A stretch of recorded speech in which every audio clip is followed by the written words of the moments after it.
Hari ni dalam sejarah kenaikan harga minyak dekat Malaysia ni, kita pun tak pernah terfikir harga RON 95 tanpa subsidi RM4.27. Untuk RON 97 pula sekarang ni RM5.35.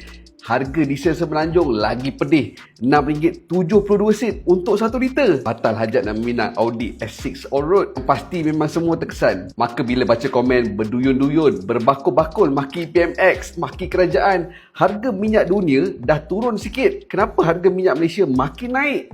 Adakah ini salah PM? Jom kita breakdown. Minyak di Malaysia gunakan sistem APM, Automatic Pricing Mechanism. Maksudnya harga minyak minggu ni bukan ikut harga hari ni. Kita ikut formula penetapan harga mingguan. Pricing benchmark yang Malaysia gunakan ni adalah Mean of Platts Singapore ataupun MOPS, reference minyak untuk Asia. Cuba tengok balik harga minyak minggu lepas. Harga minyak global memang melonjak tinggi. Kesan dia adalah harga petrol pada hari ni, pada minggu ni. Naikan ni bukan berlaku kat Malaysia je, tapi dekat seluruh dunia. Yang duk marah-marah kerajaan, yang maki hamun toke Petropam, tak guna.